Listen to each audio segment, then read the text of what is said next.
5 years. యావత్తు దేశం కాదండి. యావత్తు ప్రపంచం ఉలిక్కిపడింది. ఇది హైలీ ఎడ్యుకేటెడ్, సొసైటీలో మంచి పొజిషన్ ఉన్న పర్సన్. కానీ మొగుడు దగ్గరకు కొడుకును పంపటానికి మనసొప్పక ఆ కొడుకుని చంపిందండి. ఏం చేయాలండి అసలు దీన్ని?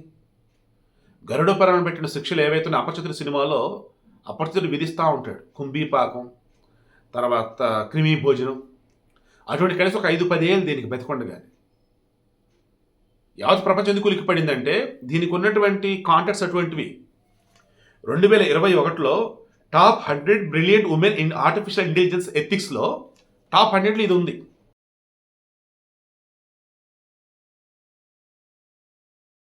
దీని వయసు 39, 12 సంవత్సరాల ప్రొఫెషనల్ లైఫ్. 2020లో ఒక స్టార్టప్ పెట్టింది. ఈరోజు అది చేసిన పనికి అసలు ఆడజాతి తలదించుకుంటా ఉంది. విషయం తెలిసిన పోలీసులు ఎల్లల్లాడిపోతున్నారు. పాపం ఆ బిడ్డను చూడటానికి రావాలనుకున్నటువంటి ఆ తండ్రి గుండె పగిలినంత అయిపోయింది. వివరాల్లోకి వెళ్ళినట్టయితే పశ్చిమ బెంగాల్కి చెందినటువంటి సుచనా సేత్ వయసు 39 సంవత్సరాలు. ఇప్పుడు ఆమె ఎంఎస్సి ఫిజిక్స్ చేసింది. ఆ తర్వాత ఆస్ట్రోఫిజిక్స్లో, తర్వాత ప్లాస్మా ఫిజిక్స్లో మొత్తం రీసెర్చ్ రిమైనింగ్ అన్నీ చేసి మంచి గ్రిప్ తెచ్చుకుంది. అండ్ సాంస్క్రిట్, సంస్కృతంలో పీజీ చేసింది. So well educated. Harvard university వెళ్ళి అక్కడ ఫెలోషిప్గా చేసింది. అంటే రీసెర్చ్ స్కాలర్ అన్నట్టు అనుకోవచ్చు. ఇన్ని అయిన తర్వాత మరలా ఇండియా వచ్చి ఆర్టిఫిషియల్ ఇంటెలిజెన్స్ మంచి గ్రిప్ తెచ్చేసుకొని చాలా కంపెనీల్లో పనిచేస్తూ 2020లో మైండ్ఫుల్ ఆర్టిఫిషియల్ ఇంటెలిజెన్స్ ల్యాబ్ అని చెప్పేసి ఒక ల్యాబ్ కూడా పెట్టుకుంది. అంటే ఒక స్టార్టప్ లాగా.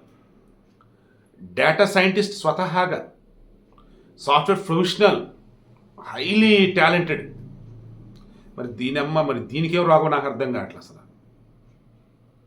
సైకిల్గా తయారవుతారట బాగా చదువుకుంటే కొంతమంది. అంటే ఇటువంటి వాళ్ళే 2010లో వెంకటరామన్ అని చెప్పేసి ఒక వ్యక్తితో ఈమెకి పెళ్ళైంది. 2010 నుంచి 2019 వరకు మ్యారీడ్ లైఫ్ సాగింది. 2019లో ఒక బిడ్డ పుట్టాడు. అంటే ఇప్పటికి ఎంత, 4 సంవత్సరాల వయసు.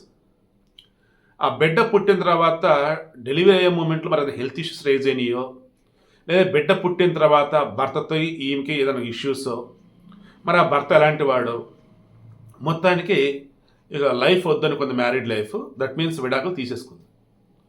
కన్న బిడ్డ ఈమెతో ఉంది, బిడ్డనాడు. ఆ బిడ్డను పెంచుతూ రీసెంట్గా 3 months బ్యాక్ ఎప్పుడు పోస్ట్ పెట్టింది ఇన్స్టాగ్రామ్లో. చైల్డ్హుడ్ లైఫ్ అని, వాట్ విల్ హ్యాపెన్ అని సమ్ కోట్ చేస్తూ ఆ బిడ్డ వచ్చేసి చేపని ఏదో పట్టుకోబోతున్నట్టుగా కొడుకంటే చాలా ప్రేమగానే పోస్ట్ కూడా పెట్టింది.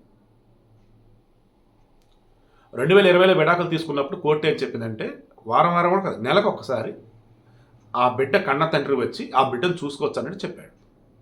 కోర్టు చెప్పింది. సో ఎక్కడైనా జరిగేదే కదా, మనం కూడా చూస్తున్నాం కదా. చిరంజీవి కూతురు శ్రీజ అండ్ కళ్యాణ్ దేవ్ అల్లుడు విడాకులు అయిన లేదా మనకు తెలియదు, వాళ్ళు కలిసి ఉంటున్నా. బట్ అక్కడ కూడా అతను వచ్చి తన కూతురు కలుసుకొని వెళ్తున్నా కావచ్చు, లేదా కూతురు వాళ్ళ ఇంటికి తీసుకెళ్తున్నా, ఇవన్నీ చేస్తున్నాడు. ఇంకా సొసైటీలో చాలామంది అండి వాళ్ళు మ్యూచువల్గా విడిపోయినా, వాళ్ళు ఎంత ప్రొఫెషనల్ లైఫ్లో ఉన్నా, లేదు పేదవాళ్ళు అయినా, మ్యూచువల్గా విడిపోయినా, గొడవపడి విడిపోయినా, బిడ్డల విషయం వచ్చేటప్పటికి ఆటోమేటిక్గా ఏంటి, వీక్లీ వన్సా, మంత్లీ వన్సా, ఇయర్లీ వన్సా కోర్టు చెప్తారు. అలా వాళ్ళు కలుసుకుంటారు, చూసుకుంటారు. అండ్ సందర్భం వచ్చినప్పుడు మన సినిమాలో కూడా చూస్తూ ఉంటాం. పెళ్ళిళ్ళు కావచ్చు, ఫంక్షన్లు ఉన్నప్పుడు భార్యాభర్తల దగ్గర ఉండి మరి చేస్తారు. అంటే అమ్మ నాన్నలుగా ఉండి చేస్తారు. భార్యాభర్త ఎటు విడిపోయారు కాబట్టి. సో అలా ఎవరి మంత్ ఆ పిల్లవాడిని కలుసుకునేవాడు. అలా ఈ మంత్ అంటే ఇన్ ద సెన్స్ రేపు గురువారం కలుసుకోవాలంట. రేపు గురువారం కలుసుకోవాలి. మరి ఆ సైకో దానికి ఏమైందో తెలియదు. ఎట్టి పరిస్థితుల్లో నా కొడుకుని అతను కలుసుకోవడానికి వీల్లేదు. అతనంటే ఎవరు, దాని మొగుడే కదా. సరే మాజీ మొగుడు. మరి ఈ బిడ్డకు తండ్రేగా. ఒకవేళ అతను వల్ల ఈ బిడ్డ పుట్టలేదా, వేరేవాడు పుట్టాడా, మరి ఆ వేరేవాడికి ప్రూఫ్ నువ్వు చూపెట్టి మరి వీడిని కలవని కూడా చేస్తే అయిపోదు నువ్వు. సో ఈ ఇంటికే పుట్టాడు, ఆ విషయం ఏమో తెలుసు. మరి అలాంటప్పుడు తండ్రి కొడుకుల్ని నువ్వు విడదీస్తారంటే ఎట్లా? అది కూడా నెలకు ఒకసారా? సో మొన్న శనివారం రోజు, యాక్చువల్గా బెంగళూరులో ఉండింది, మన శనివారం రోజు గోవా వెళ్ళింది.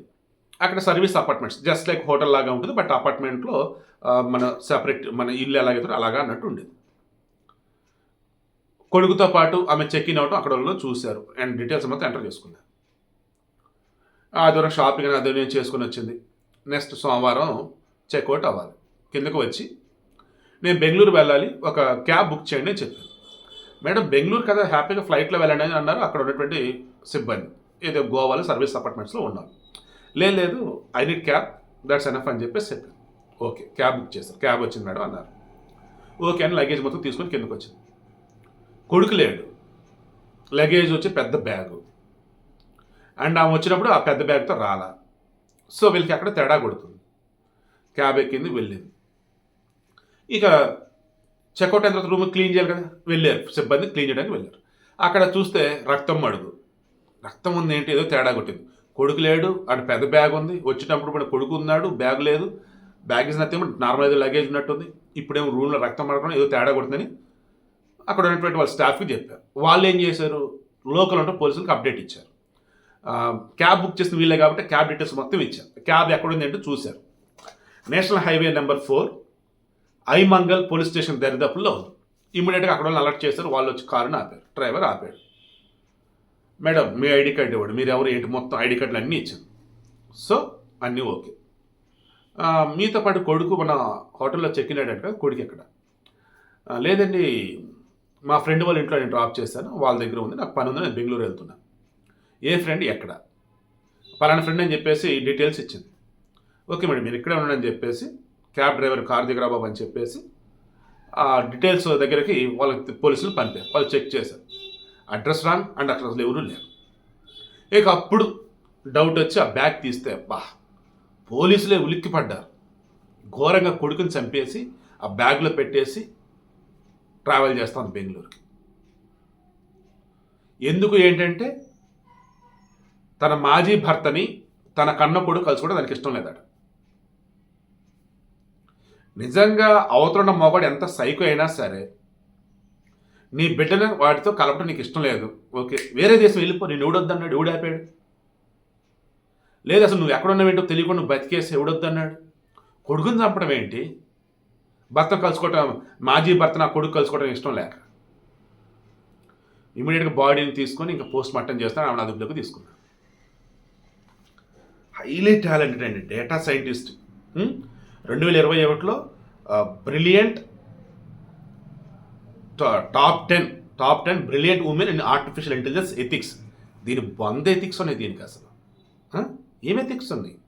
2010లో పెళ్ళి ఏంటి, 2019లో బిడ్డ పడతాం ఏంటి, 2020లో విడాకులు ఏంటి, ఇప్పుడు వచ్చేసి బిడ్డను చంపడం ఏంటి? మళ్ళీ ఆ బిడ్డ మీద చాలా ప్రేమగా ఇన్స్టాగ్రామ్లో చాలా పోస్టులు పెట్టింది. లేటెస్ట్ పోస్ట్ అంటే లాస్ట్ 3 months బ్యాక్ పెట్టింది, what will happen and childhood. తర్వాత ఇలాగే ఆ పిల్లోడికి సంబంధించి చాలా ప్రేమగా ఎఫెక్షన్. మరి వాడినట్టు చంపింది. సో దయచేసి చేతితో దండం పెడతా ఉన్నా, భార్యలైనా భర్తలైనా ఆడలైనా మగవాళ్ళైనా పిల్లల తొలికి రాకంటారు బాబు, వాళ్ళు చంపొద్దురా. రీసెంట్ టైమ్స్లో ఒక ఆమె ఎవరు ఎట్లనే ఒక కొడుకు అన్నం పెట్టుకొని చంపేసింది వేరే దేశంలో. ఇది ఎక్కడన్నా మొగుడు కలుసుకోవడం ఇష్టం లేక కొడుకుని చంపేసింది.